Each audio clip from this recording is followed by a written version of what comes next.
Welcome back to the City Current Radio Show. I'm your host, Jeremy Park. We're honored to be with our next guest, our good friend, Joel Primus. He is the author of Getting Naked, the Bare Necessities of Entrepreneurship and Startups. He's the creative visionary and founder of Naked, and we'll talk all about that in terms of what that means, premium underwear and such. But let's start. Joel, how are you doing, buddy? Well, as one of my friends said, I got all the feels, all the feels.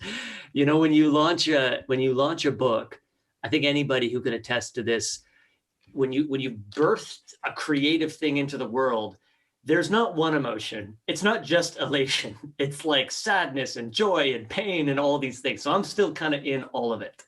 You're riding the high. Well, hey, your book just came out, and we did have a chance to interview you fairly recently on our Changemakers podcast. So for anyone who wants to do a deep dive on your story, which really is amazing, definitely check out our website, citycurrent.com. There's a drop down for Changemakers, and they can watch the interview. But let's start on your end. Let's give a little context and start with Naked in terms of being the entrepreneur there, because that's where a lot of this story starts. And then we'll dive into all the takeaways from the book. But give a little bit of your backstory. Yeah, Naked's a byproduct of a guy who didn't know what to do. I like to say and so many of us, like I was an elite runner. I had a full scholarship, and then I blew up my Achilles, and I didn't have a scholarship anymore. So I had to figure out what to do. I was lost, and I was sort of throwing things against the wall to see what would stick. I was on a trip to Peru. I found some underwear. I got inspired to make that underwear better. And next thing you know, I'm standing on our version of Shark Tank in my underwear, getting roasted. So, but taking that experience and trying to learn from it, like, why did I get roasted? What didn't I know? That led me to a position where I was completely vulnerable on national TV. And then, taking that approach, next thing you know, we're in Nordstrom's and Bloomingdale's and Saks Fifth Avenue, on the NASDAQ. And I mean, it's not all a happy story. There was a lot of trouble in there too, but that's really the short and sweet of it, Jeremy. And I know a big part is the lessons that you learned along the way in terms of sharing those in the book. And so I definitely want to cover those, but I do want to touch on the fact, like you said, is that success happened, and in some cases it happened very quickly, and you weren't necessarily prepared for it. And that's a lot of the stuff that we talked about in the Changemakers podcast. And when you talk about mental health and dealing with this, and moving to New York where it's fast paced, and all of a sudden you got to keep up with the Joneses and feel like you're fitting in, there's a lot that goes into this mentally in terms of being an entrepreneur that really pulls you in all these different directions. Mm-hmm. Share a little bit of just what that was like, and then we'll start diving into the book. Yeah, I mean, we become, like, it's like, I heard this quote once, like, set a goal so big that you become the person who can achieve it, right? And that's so true, because at the beginning, I wasn't the person ready to be where it was at the end. And at the end, I was depressed and I was anxious and I was unaligned with myself. And so even then it was like, okay, you're not ready. And so this is why I always preach that the inner work on ourself to understand, why are we responding the way we're responding?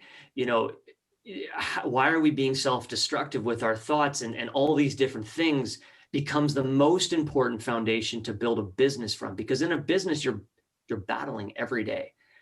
They're always faced with challenges. There are always these obstacles. And if you learn to overcome the obstacles inwardly, then you can overcome them in the real world that you're dealing with that. So that was really the journey. It was like, I'm trying to keep this concise, but all along the way, I felt like I was on the edge, where I was just on that edge of, oh my gosh, I'm over my head, almost over my head until I was. And then I fell off, right?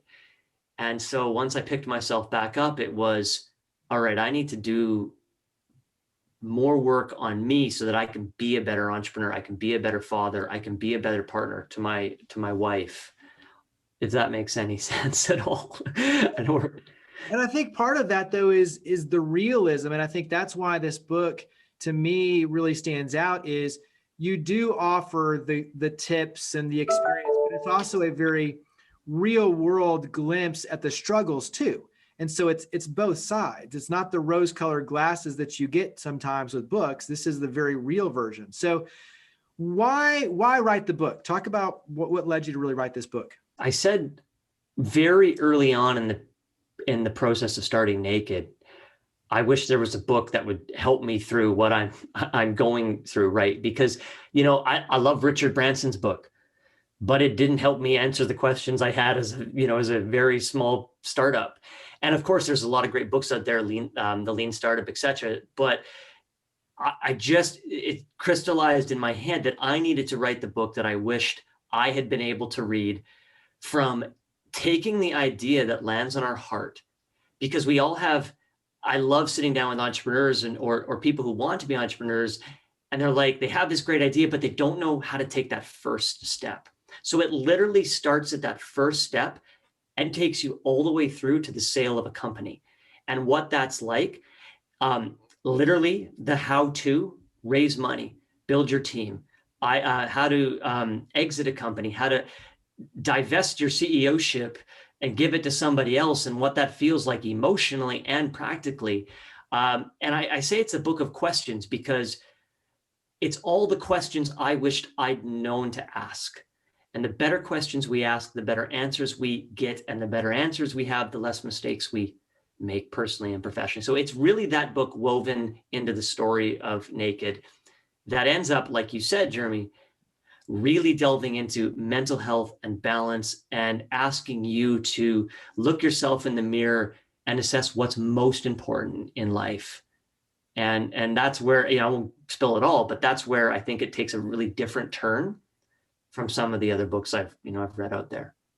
Yeah. And I'm glad you mentioned learning the questions to ask, knowing the questions to ask. And in many cases, you can learn a lot by just the person and what they ask, the questions they ask. But to your point, if you don't know the questions to ask, you're going to go along blindly. And so give me maybe one or two just highlights from the book. And let's start with, because you mentioned it's literally starting with kind of point zero and the funding all the way through. Give me maybe one or two of the highlights on your end as fun teasers for just your favorite parts of the book. One of my favorite parts, like we talked about, was getting roasted on Dragon's Den. Because what I didn't understand at the time was I didn't understand valuation. I did not understand how to properly value what my company was worth. And so I made myself look like an idiot, and I deserved it. And so it's really fun, I think, that, to look at me out there kind of holding on desperately on national TV a couple of times with these dragons. Again, like your guys' Shark Tank down there for your US listeners. And I think that there's a lot of valuable insights, not just with my own self-destruction, but understanding how the investor thinks. Because the questions that they're asking, and it gets a little bit more because the TV segment's 7 minutes, but we're rocking on there for a while. So you get to see their side of it. And that's what I always try and present. And then, oh my gosh, there's so many, how this happened, how I ended up in the night market in Peru that got the underwear, how I ended up, a grandma sewing the first pair, and what was the pivotal moment where I decided to say, hey, I'm going to take this pair of underwear and I'm actually going to take a risk and try and make something of this. What goes through my mind? Because it's probably similar to what goes through yours, but all the way to the very end where, one of my best friends who was an investor passed away, a young man with 2 kids, just like I had. And I'm in Texas and I'm contemplating, what am I doing with my life? And then there's this story about a woman talking to her husband when the World Trade Center goes down. So she's talking with her husband the day the World Trade Center goes down, and he's in a stairwell and he's a banker, and they're not talking about money. They're not talking about his successes. They're talking about their love, and they're talking about their children. And it's a terribly tragic story because, and this is her telling it, then all of us, the smoke comes in and the building goes down, and she can't hear him anymore. And I looked at myself, like, what am I doing? Where are my priorities? And so it really, again, those were sort of some of the pivotal moments that I love to share. Tell listeners, because you mentioned you're in Canada, so tell them where you are now, because I love what you're doing now with your family. Yeah. Yeah. Part of that transformation that happened after that moment was we decided it was, the city life wasn't for us anymore. So we moved out to a farm. We got chickens, and now we're at 16 chickens. And for me, it was learning how to balance better, and being out in nature just gave me a little bit more of an edge in favor of that balance, and trying to continually do more of that, right? Because my mental health was not good. And I think that a lot of people's mental health is stretched right now, specifically, stretched across social media platforms, stretched across wondering what on earth is happening in this world. And so where we can find measures of peace, we owe that to ourselves. And so that's what we tried to do. And, it wasn't easy to do. A lot of people are like, dude, why would you do that? Like, our business is here, this is where you need to be. But it all works out. Yeah. And you're still, once the entrepreneurship bug gets you, it gets you. And so you're still an entrepreneur, and you've got new projects that you're working on and all sorts of exciting things that we cover in the podcast. But what's the audience for this book? Because as you mentioned, it's both entrepreneur and business and strategy, but it's also mental health and inner reflection. So what's the audience? Yeah. And that's a really interesting question, because just a little tidbit on writing, I did learn in the process of writing the book that you do need to write for a specific audience. And for those of you who want to write a book, that really makes the writing process easier. And thank you to my publisher for helping me learn that after four complete rewrites. No, so I mean, it is in the literal sense, it's geared towards first and second time entrepreneurs. But from what I'm seeing, it's an artist who wants to bring their art into the world. It's someone who wants to advance their career inside a company, because you're going to see so much. You're going to see what's happening in that company in such a different way. If you see from the entrepreneur's perspective, which is where the book comes from. And I think any of those people could really benefit from it. And especially, if you have a family or you want to, I think that you'll relate to some of the stories in it as well. Give me one aha or something that you hope everyone takes away from the book. I hope that people change their mindset from not the illusion that it's impossible to have a unicorn or to have this tremendous success, because absolutely it is possible, right? It's a wonderful thing to shoot for. But it's also a fleeting thing. And it also can make us myopic in, what's happening in our lives and what's happening in our business.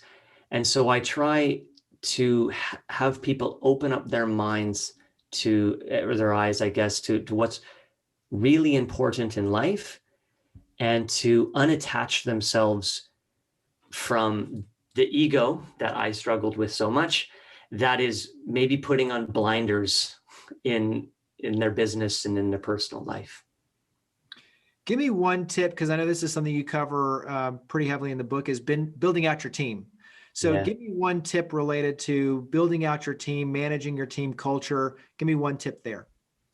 Yeah. So one of the things that I like to say is, like, no matter how big or small your company is, have really stringent guiding principles as to how you're going to operate that team. So for us, it's like, we don't hire, a-holes. If somebody is that I deem is that they don't come into the team, because or they get ejected immediately, because then we have a culture of people who are either afraid of them or are, become them. And so that's just one example of, could be 4 or 5 different things. These guiding principles of, we don't hire people like this. If we want to educate our team, we want to have a culture of gratitude and openness, whatever those things are to you. They don't have to be those things. Be disciplined from day one, because literally every hire is building off of the next hire. And before you know it, you either have a whole team of people who are unaligned to the values that you have, or you have this magnificent culture that's all rowing in the same direction, regardless of their role. And it literally starts hire one. That's what I found, at least. Yeah. Give me one tip related to marketing and branding. Only try and hold one idea in the eyes of the customer. We have these illusions. We read these books on marketing, branding. We admire these brands like, Virgin and Apple. Those brands, the ethos of the brand has always been there, but its idea in the mind of the consumer has been developed over a long period of time. In the early days, I find that customers are actually buying the problem that you're solving for them. Whether that problem is to look cool or that problem is to solve some functional issue that you have with sweating or whatever it is, they're buying that solution that you're offering them. So stick to owning that one thing, because if you dilute that mind share that you worked so hard to grab too early and the customer's like, they're doing this now, like what the heck is that? Then you lose the ability over time to really truly layer that up. So from what I've experienced, you can only hold one true idea in the mind of the customer. Just focus on that for the early days. Yeah, I love it. We could go on and on forever. Let's go ahead and wrap up with, where do we learn more about you? But most importantly, where do we get the book? Oh man, I appreciate that. JoelPrimus.com is like where I put my blogs, business, sort of wellness, all that. And there's a book landing page there, but the book is available audiobook, Kindle, and paperback on Amazon for the first 3 months exclusively. Nice. Well, make sure everyone get the book. The book, once again, is Getting Naked: The Bare Necessities of Entrepreneurship and Startups. Joel, thank you, buddy, for coming on the show and sharing, and for everything you're doing. I appreciate it. I appreciate you. Thank you, Jeremy.